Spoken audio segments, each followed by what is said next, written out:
Nessa noite eu quero convidar os meus irmãos mais uma vez a abrirem as suas Bíblias na segunda carta aos Coríntios, capítulo de número 3, versículo de número 1 até o versículo de número 5.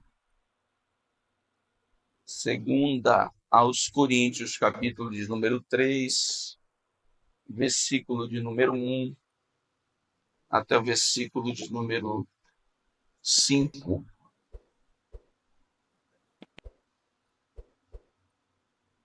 A palavra de Deus diz assim: porventura começamos outra vez a louvar-nos a nós mesmos? Ou necessitamos, como alguns, de cartas de recomendação para vós ou de recomendação de vós? Vós sois a nossa carta escrita em nossos corações, conhecida e lida por todos os homens, que já é manifesto que vós sois a carta de Cristo, ministrada por nós, escrita não com tinta, mas com o Espírito do Deus vivo, não em tábuas de pedra, mas nas tábuas de carne do coração. E é por Cristo que temos tal confiança em Deus. Não que sejamos capazes, por nós, de pensar alguma coisa como de nós mesmos, mas a nossa capacidade vem de Deus. Graças a Deus.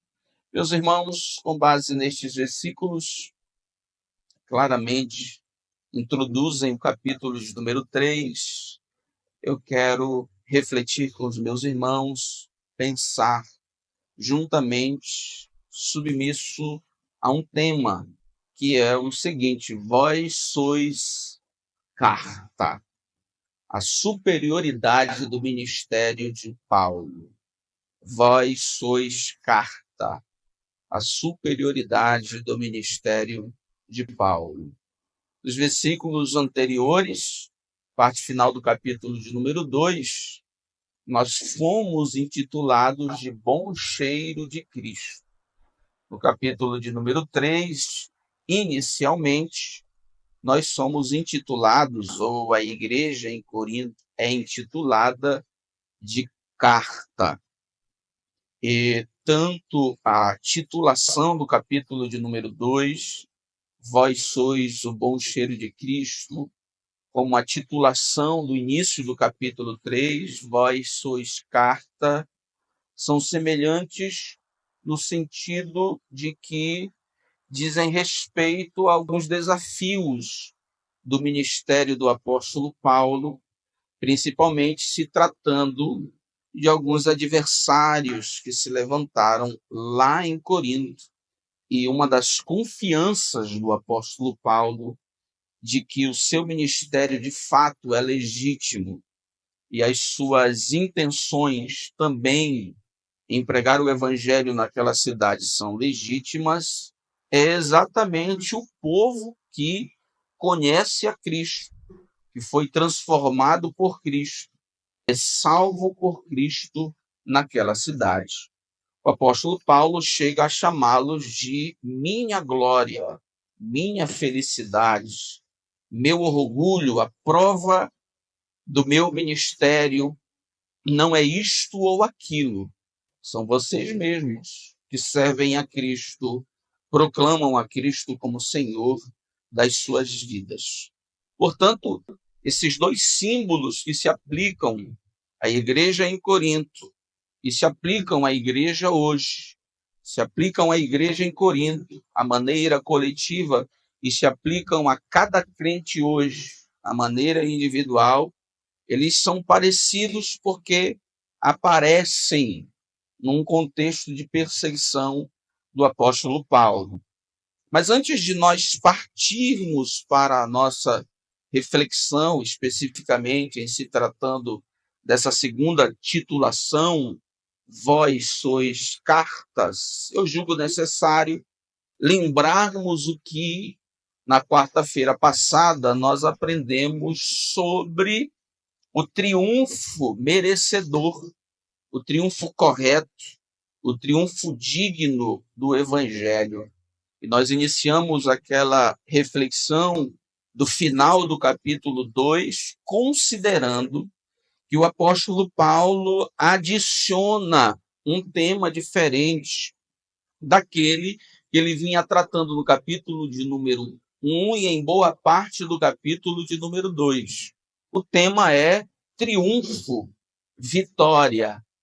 Há os que pensam que Paulo muda drasticamente o assunto do capítulo 1 e o assunto de boa parte do capítulo 2, adicionando esse tema, mas a verdade é que Paulo faz a menção do triunfo em relação às tribulações que ele havia enfrentado e, portanto, registrado no capítulo de número 1 e também no capítulo de número 2. Paulo já havia falado no capítulo de número 1 sobre a tribulação da Ásia. Paulo já havia falado também no capítulo 1 sobre a tribulação que ele estava enfrentando em Corinto. Paulo também fala de tribulações íntimas, tribulações interiores, tribulações emocionais, o que fica claro no versículo 4 do capítulo 2. Em vista destas tribulações, findando o capítulo de número 2, Paulo inicia o versículo de número 14 dizendo: graças a Deus, que sempre nos faz vencer, nos faz triunfar em Cristo Jesus.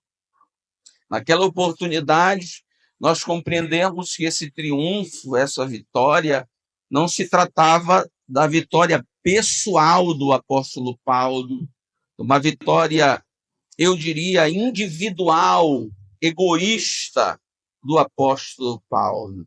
O apóstolo Paulo, inclusive, quando fala de triunfo, não diz assim, graças a Deus que me faz triunfar. Graças a Deus que nos faz triunfar. A vitória aqui é do mensageiro, a vitória aqui é do evangelho. E nós consideramos que, nessa perspectiva, o evangelho é sempre vencedor. O evangelho e seus mensageiros são sempre triunfantes. Nesse sentido, nós consideramos, meus queridos irmãos, os 3 aspectos do triunfo do Evangelho. O primeiro deles, a causa do triunfo. Por que o Evangelho é sempre triunfante? Por uma razão, por Cristo. Versículo de número 14, graças a Deus que sempre nos faz triunfar. Por meio das nossas habilidades? Não. Por meio da competência intelectual do pregador? Não. Por meio da competência do líder? Não. Nos faz triunfar em Cristo. Causa do triunfo do evangelho não somos nós, e nem é aquilo que nós sabemos e podemos fazer, e muito menos aquilo que nós não sabemos e não podemos fazer. O triunfo do evangelho não é sobre nós. O triunfo do evangelho é sobre Cristo. Aleluia. Outra característica, outro aspecto do triunfo do evangelho que nós consideramos foi a expressão do triunfo. Versículo de número 14 ainda. E por meio de nós manifesta em todo lugar o cheiro do seu conhecimento. O triunfo do evangelho não é silencioso, não se resguarda para si, não fica em silêncio e nem é misterioso. O triunfo do evangelho é expressivo, comunicativo. Ele manifesta o cheiro do seu conhecimento. O terceiro aspecto do triunfo, da vitória do evangelho, é a dignidade do triunfo. O apóstolo Paulo deixa isto claro no versículo de número 16 e no versículo de número 17. Para estes, certamente o cheiro de morte para a morte, mas para aqueles cheiro de vida para a vida. E para essas coisas, quem é idôneo? Quem vai transmitir o cheiro do triunfo do Evangelho? Quem tem caráter para fazer isso? Quem é capaz, não do ponto de vista técnico, intelectual, mas quem é capaz do ponto de vista moral? O apóstolo Paulo está falando de idoneidade. Quem tem a dignidade de falar do triunfo do Evangelho? No versículo 17, ele diz que não é ou não são os falsificadores que falam do Evangelho, falam coisas que dizem respeito ao Evangelho. O que eles dizem parece o Evangelho, mas é adulterado. Tem água no leite, tem água no vinho. São adulteradores no Evangelho para ganhar. O apóstolo Paulo, portanto, no fim do versículo 17, diz da diferença daqueles que Deus usa para manifestar a mensagem triunfante do Evangelho. Antes, falamos de Cristo com sinceridade, como de Deus, na presença de Deus. Os que são dignos de manifestar a mensagem triunfante do Evangelho possuem algo em comum. Não são hipócritas, não são falsos, são verdadeiros e nem têm a opção de ser diferentes, porque falam de Deus na presença de Deus. Nós aprendemos na quarta-feira passada também que o apóstolo Paulo, no versículo de número 14 até o versículo de número 17, utiliza uma espécie de símbolo, metáfora, para dizer que a mensagem do Evangelho ela se espalha, ela alcança, ela tem abrangência. E a metáfora utilizada pelo apóstolo Paulo é a do perfume. O perfume não fica restrito, o perfume anda, se espalha, preenche o ambiente, como que no caso da mulher que quebrou o vaso de alabastro, e a palavra de Deus diz, e a casa se encheu do perfume. O apóstolo Paulo utiliza esta metáfora para dizer que a mensagem do Evangelho está por aí, em abrangência, ganhando terreno. E como isto acontece? Por meio de nós, porque nós somos o bom cheiro de Cristo. Mas há pessoas que não gostam desse cheiro, há pessoas que interpretam esse cheiro de maneira fatal. Para eles, cheiro de morte. Mas para aqueles salvos em Cristo Jesus, cheiro de vida para a vida. Aleluia! O Evangelho é sempre e de maneira digna, triunfante, vencedor. Findamos o capítulo de número 2 e abrimos o capítulo de número 3 imediatamente.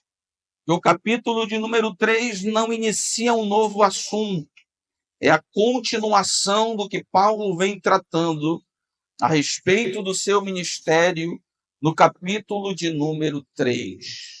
Mas é interessante, meus irmãos, compreender o que é que liga capítulo de número 2 com o capítulo de número 3. Possível observar isso? Sim, é possível observar.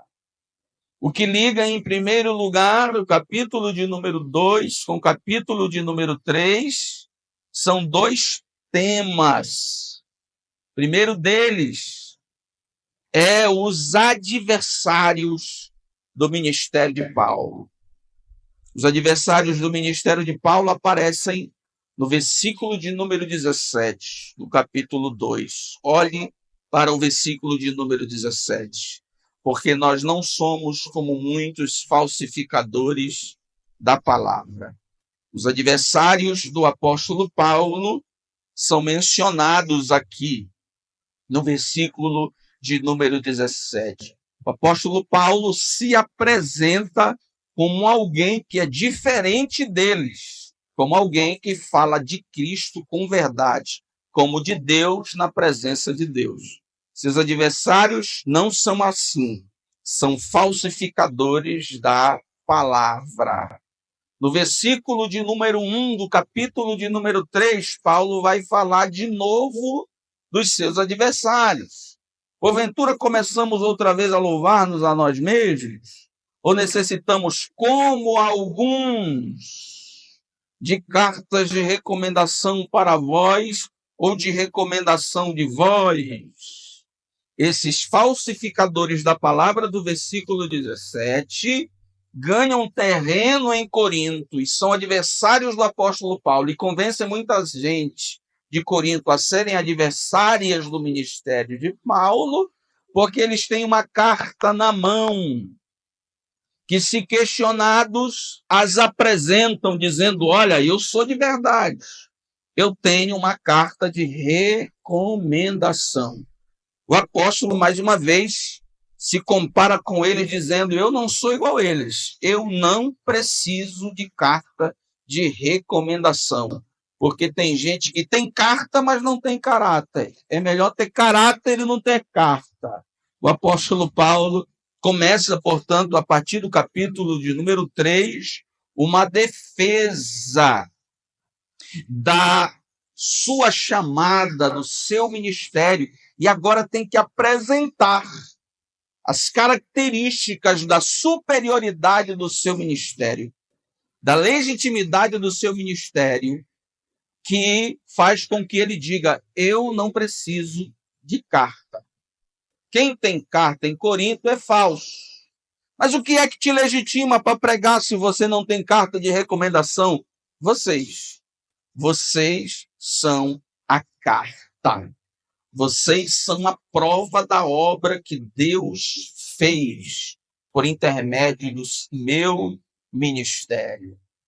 Outro tema que liga o capítulo 2 com o capítulo de número 3 é a publicidade dos resultados do ministério do apóstolo Paulo. No capítulo de número 2, no versículo de número 14, ele diz assim: por meio de nós, manifesta, expressa, torna público em todo lugar o cheiro do seu conhecimento.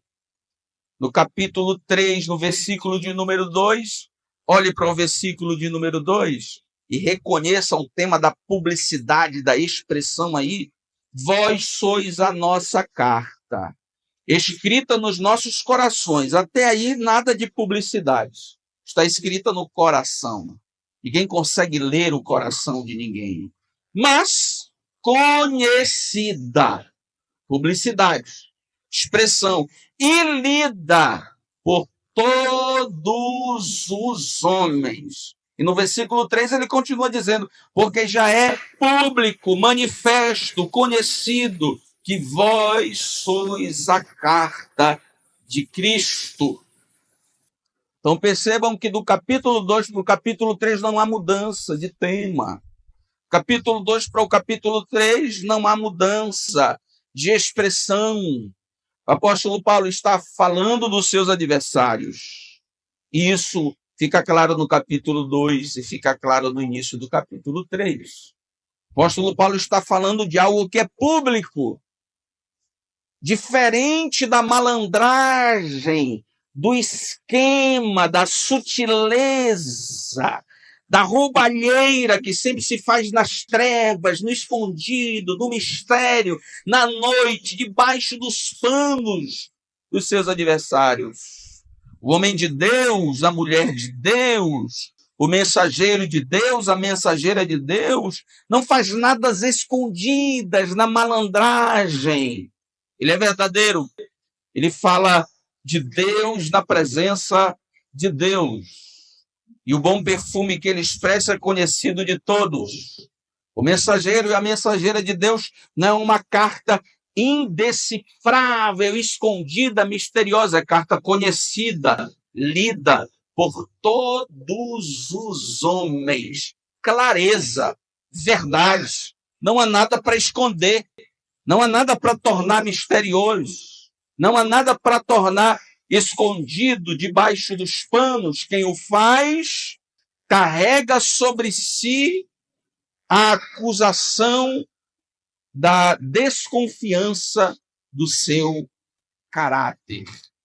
Mulher de Deus, homem de Deus, são de verdade e andam na luz, e as obras são feitas na luz, porque quem faz as obras na treva, segundo a perspectiva de João, não é de Deus.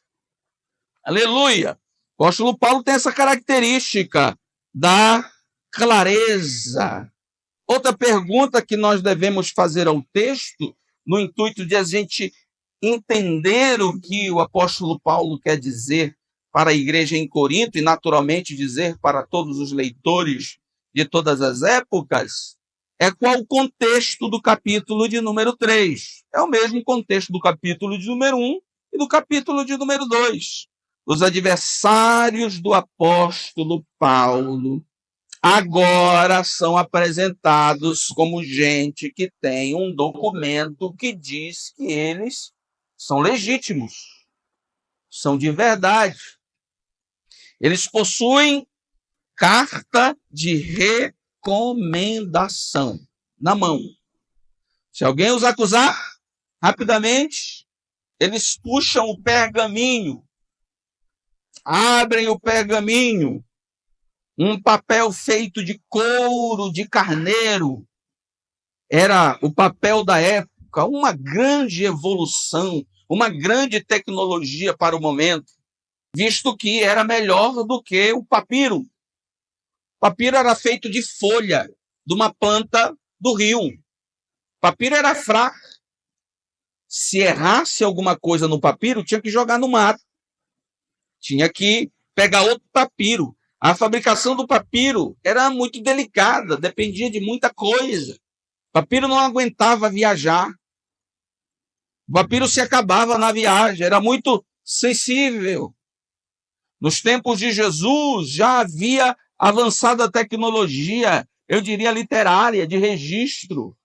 Conseguiram um material que era mais avançado do que o papiro. Couro de carneiro. Não se acaba na viagem. Se errar, apaga e utiliza o mesmo. E é bom para a preservação dos documentos. Só que para guardar o pergaminho é necessário literalmente o armário. Pergaminho é muito facilmente comparado quando a gente enrola o tapete de casa para limpar o que está debaixo do tapete. O pergaminho era daquele jeito. Ler o pergaminho era abrir o pergaminho como se abre um tapete vermelho para estender no chão. Tanto é que na sinagoga tinha alguém responsável só para pegar o pergaminho na estante, abrir o pergaminho para o leitor fazer a leitura. Quando Jesus leu lá em Lucas, o Espírito do Senhor Jeová está sobre mim, era Isaías. O pergaminho de Isaías era gigante, pesadíssimo.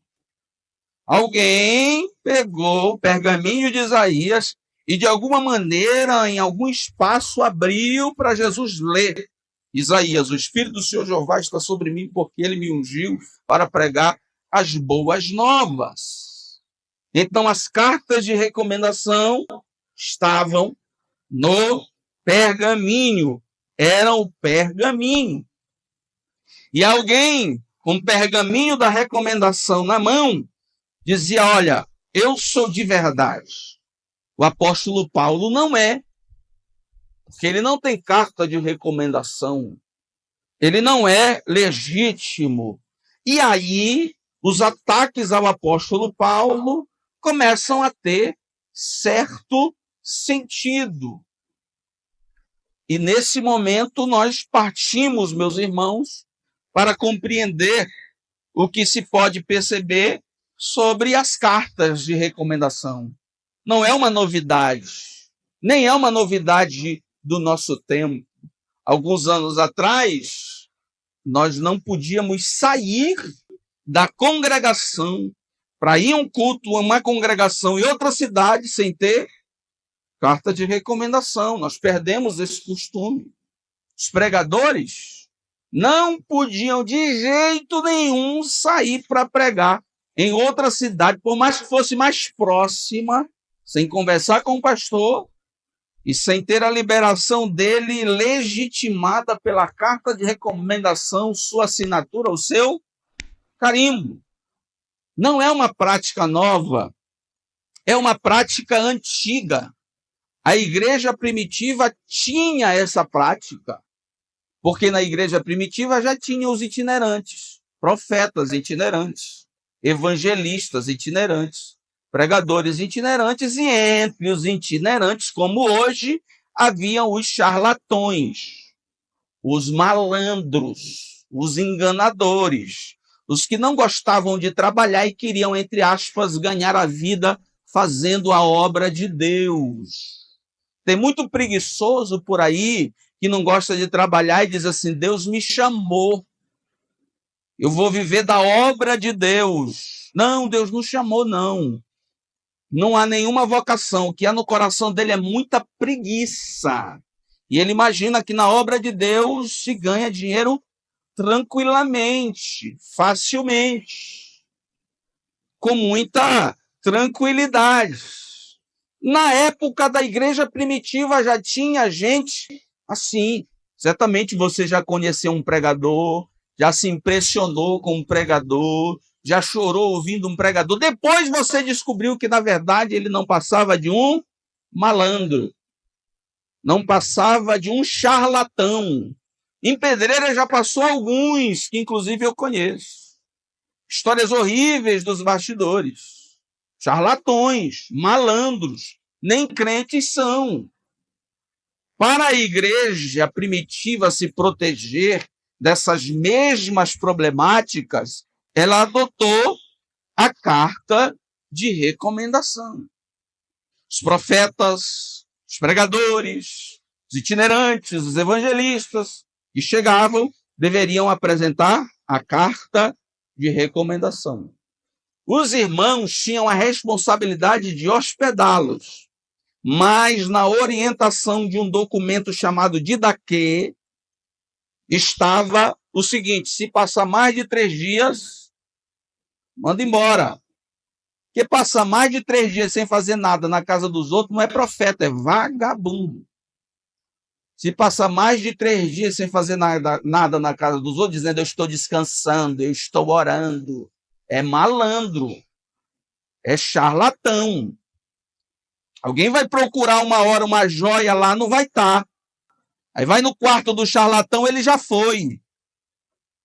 Alguém vai procurar alguma coisa em casa, não vai estar, porque o charlatão, em nome de Deus, enrolou. Tem várias pessoas que foram enroladas por profeta em casa. Tem várias pessoas que depositam dinheiro, que não dão dízimo, mas dão dinheiro para profeta, que dão isso, que dão aquilo, enrolados por charlatões.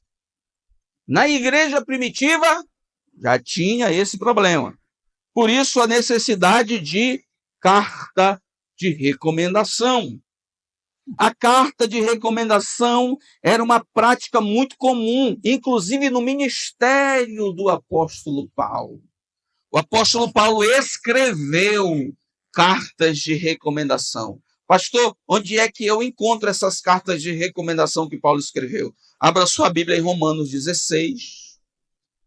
Romanos, capítulo de número 16, talvez seja uma das maiores cartas de recomendação que o apóstolo Paulo escreveu. Capítulo de número 16, encontre aí para você acompanhar juntamente. Capítulo de número 16, versículo de número 1, versículo de número 2. Recomendo-vos, pois, Febe, nossa irmã, a qual serve na igreja que está em Cencreia. Receba a irmã Febe, ela é crente. Ela faz parte da igreja que está em Cencreia. Carta de recomendação. Irmã Febe é de verdade. Recebam, ela é crente mesmo. Eu conheço onde ela congrega. Eu abro um parêntese para dizer assim a você: se você encontrar um pregadorzão assim itinerante, que não tem igreja, que não vai na escola dominical, que você só olha ele há 30 dias no meio do mundo, não dê credibilidade. Crente tem pastor, crente tem igreja, crente ceia, crente senta para ouvir, crente participa da escola dominical. A vida cristã não é púlpito. Púlpito é um detalhe. A vida cristã é aqui, no meio do povo, ouvindo o seu pastor, servindo a Deus e servindo a igreja local. Mas é um homem de Deus, parece, mas não é. Não tem rebanho, não tem pastor, não tem igreja. Parece, reluz, mas não é ouro. Quando você ouvir algum pregador dizendo: eu estou aqui nesta noite porque Deus me deu a graça e eu acabo de chegar dos Estados Unidos, na verdade eu já estou há 30 dias longe de casa, fazendo a obra de Deus. É um irresponsável, não é homem de Deus. Parece, mas não é. Reluz, mas não é ouro. Não tem rebanho. O apóstolo Paulo está recomendando a irmã Febe, dizendo: é nossa irmã, conheço.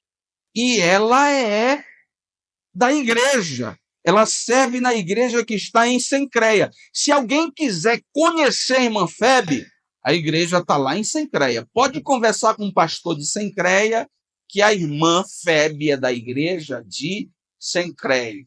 Versículo 2: para que a recebais no Senhor como convém aos santos, e a ajudeis em qualquer coisa que de vós necessitar, porque tem hospedado a muitos, como também a mim mesmo. A irmã Febe é crente, a irmã Febe tem igreja, a irmã Febe é digna de ser ajudada, porque é de verdade, e a irmã Febe tem uma lista de trabalhos prestados.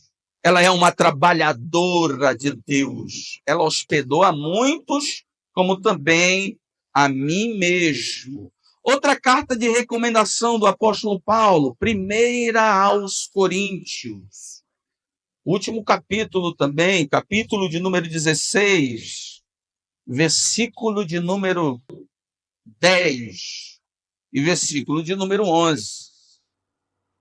O apóstolo Paulo estava mandando Timóteo para essa circunstância um pouco problemática da igreja em Corinto, e para que Timóteo não tenha problema entre eles, para que Timóteo não seja mal recebido, o apóstolo Paulo escreve uma carta de recomendação.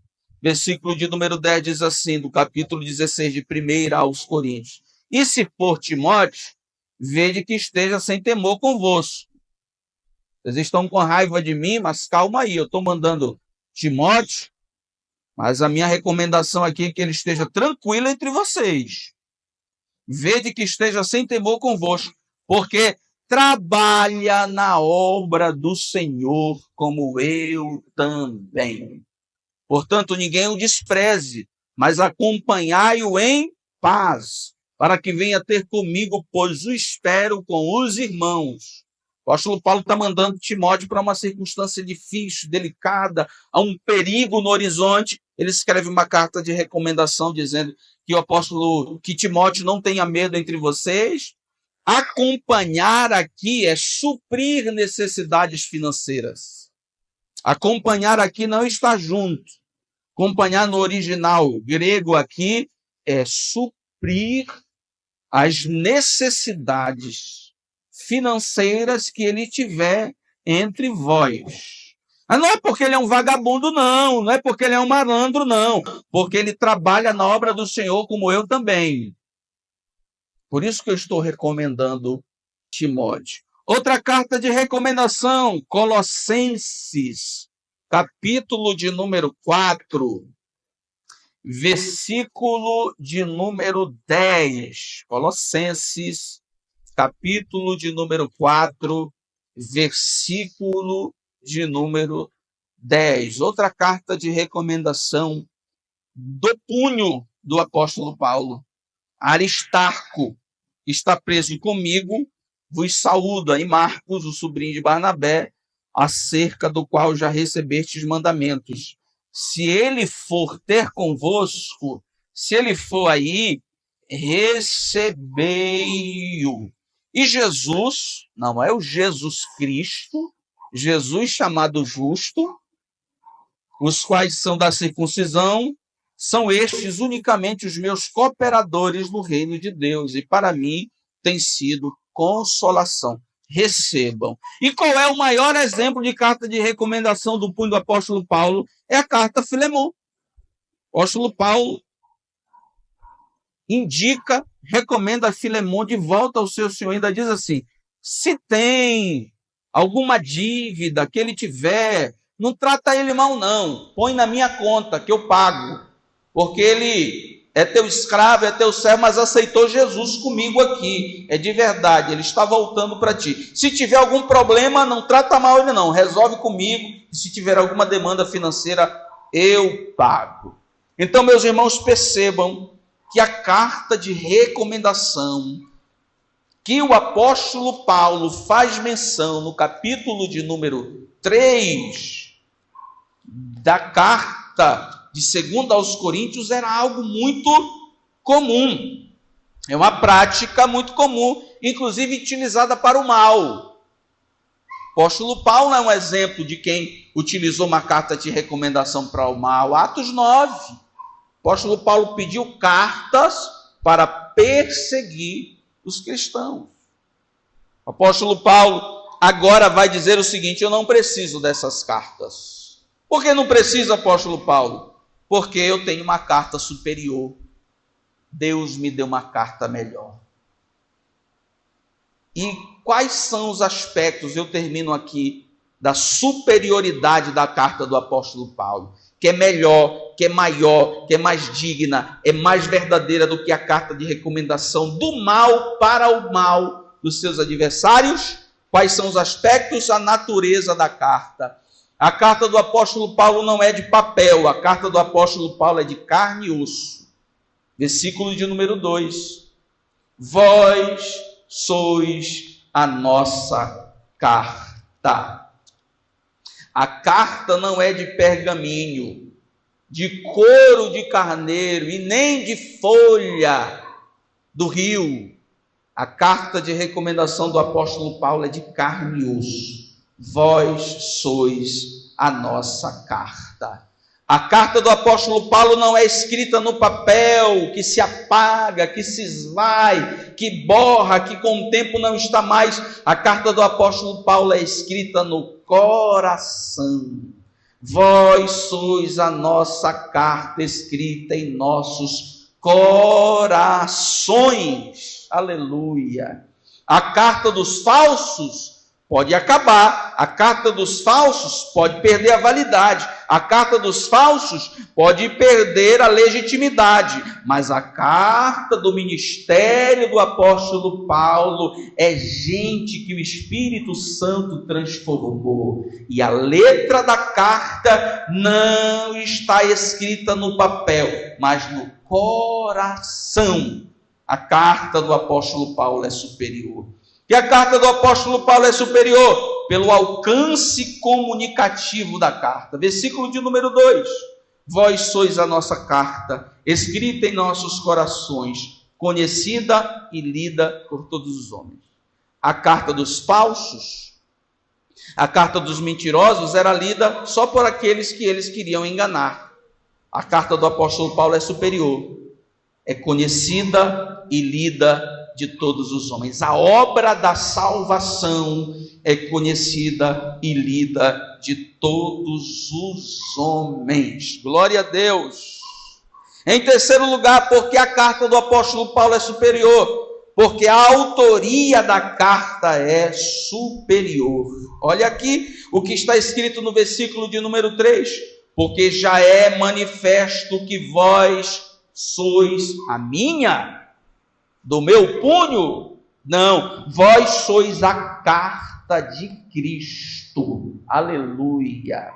Porque a carta do apóstolo Paulo é superior, porque a mensagem da carta é firme. Olha o que está escrito no versículo 3, que já é manifesto que vós sois a carta de Cristo, ministrada por nós, escrita não com tinta, mas com o Espírito do Deus vivo, não em tábua de pedra, mas na tábua de carne do coração.